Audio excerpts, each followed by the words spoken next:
अस्सलाम वालेकुम दोस्तों, आज एक दफ़ा फिर आपके सामने हाजिर हुए हैं नई कहानी के साथ। कछुए और खरगोश की कहानी तो आपने अक्सर सुनी होगी, जिसमें कछुआ और खरगोश आपस में रेस लगाते हैं और कछुआ अपनी मुस्तकिल मजाजी की वजह से जीत जाता है, जबकि खरगोश जो है अपनी खुद एतमादी की वजह से नींद में चला जाता है और जब नींद से जागता है तो उस दौरान कछुआ जो है वो रेस जीत चुका होता है। तो इससे हमें सबक ये मिलता है कि अगर हम मुस्तक़बिल मिजाजी से काम करते रहें तो हमें हमारी जीत के इम्कानात जो है वो ज़्यादा हो जाते हैं। और खुद एतमादी अच्छी चीज़ है, लेकिन खुद एतमादी के बावजूद गफलत नहीं करनी चाहिए। गफलत जो है वो इंसान को नुकसान दे जाती है बाज़ औक़ात। अब इस कहानी को एक दूसरे तरीके से, दूसरे ज़ाविये से मैं आपके सामने पेश करता हूँ।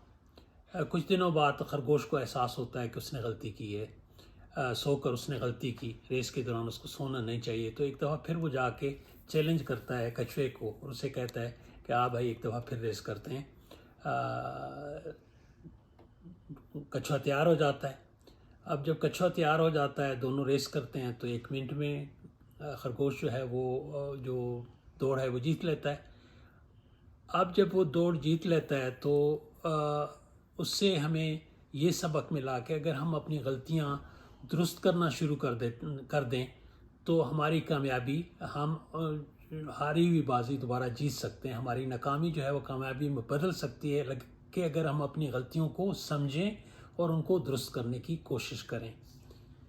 अब इसी कहानी को एक तीसरी पहलू से मैं आपको बताने की कोशिश करता हूँ कि इस हार के बाद कछुए को एहसास हो जाता है कि ये जो माहौल है, ये दौड़ का जो मैदान है, ये मेरे लिए सही नहीं है, क्योंकि ये मैदान खरगोश की मदद कर रहा है, मेरी मदद नहीं करता। तो मुझे ऐसे मैदान में उससे मुकाबला करना चाहिए जहाँ उसके लिए भी कुछ मुश्किलात हों। वो ये सोचकर खरगोश के पास जाता है, उसे कहता है कि दोबारा एक दफ़ा मुकाबला करते हैं और इस दफ़ा हम कुदरती माहौल में मुकाबला करेंगे, एक जंगल में हम रेस करेंगे। खरगोश एक समझता है कि वो दोबारा जीत जाएगा, तो वो मान लेता है उसकी शर्त। अब जब रेस शुरू हो जाती है तो खरगोश दौड़ लगाता है पहले की तरह कि जी मैं निकल जाऊंगा। अब एक जगह पहुंच के आगे देखता है तो आगे पानी की नदी होती है, वहाँ पे वो रुक जाता है। कछुआ रेंगता रेंगता रेंगता थोड़ी देर में वहाँ पहुँच जाता है और पहुँच के दरिया जो है ना, नदी जो है पार कर लेता है। क्योंकि उसको तैरने का फ़न आता है तो वो पार कर जाता है, खरगोश रह जाता है और कछुआ दोबारा ये रेस जीत जाता है। तो इस कहानी से हमें ये सबक मिलता है कि माहौल भी ज़रूरी है। हमारी जो ताकत है, हमें उसका अंदाज़ा करना चाहिए कि हमें हमारी ताकत किस में है। इसी तरीके से आप देखें कि मछली की ताकत समुंदर में है, जबकि अगर कोई बांदर है तो उसकी सलाहियत जो है दरख्तों पे चढ़ने उतरने या छलांगे लगाने की होती है।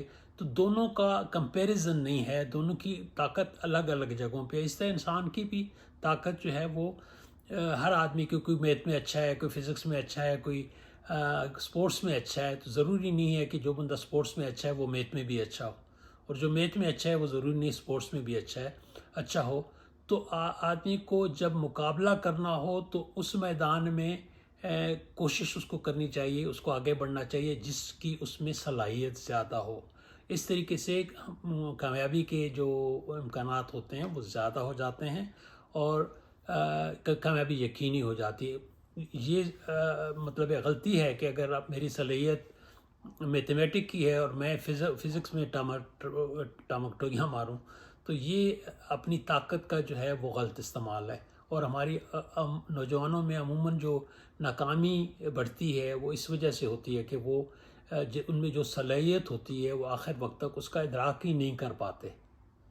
अब इस कहानी को मैं एक और एंगल से भी आपके सामने पेश करता हूँ, क्योंकि ये जो आखिरी वो है वो बहुत अहमियत का है। इसको ज़रा गौर से सुनना है आपने।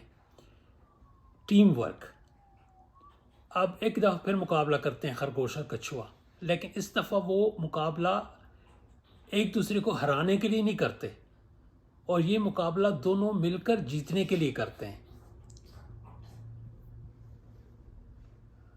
جب وہ مقابلے کی نکلتے ہیں تو پہلے خرگوش کچھوے کو اپنے اوپر بٹھا لیتا ہے، اور جو میدان کا ایریا ہوتا ہے وہ دونوں مل کے نکال لیتے ہیں، کم وقت میں دونوں کا آگے نکل جاتے ہیں۔ جب ندی پہ آتے ہیں تو کیونکہ تیرنے کا عمل کچھوے کو آتا ہے تو کچھوا خرگوش کو اپنے اوپر بٹھا لیتا ہے اور ندی بھی پار کر لیتے ہیں۔ اب ندی پار کرنے کے بعد دونوں نے یہ وہ ریس جیت لی، دونوں برابر آئے۔ تو یہ چیز ہمیں سبق اس سے ہمیں سبق ملتا ہے کہ ٹیم ورک ہو تو ٹیم ورک سے ہم کامیابی ہماری مزید یقینی ہو جاتی ہے، اور ہمیں دوست ایسے بنانے چاہیے جو ہماری کمزور پہلوؤں میں ہماری مدد کر سکیں یا ہم ان کی مدد کر سکیں۔ اس طریقے سے طاقت جو ہے، توانائی بڑھ جاتی ہے اور کامیابی جو ہے یقینی ہو جاتی ہے۔ تو آج کا موضوع میرا خیال ہے اس حد تک مکمل ہو گیا ہے، اور انشاءاللہ تعالی آئندہ نئے موضوع کے ساتھ آپ کے سامنے حاضر ہوں گے۔ اجازت دیجیے، اللہ حافظ۔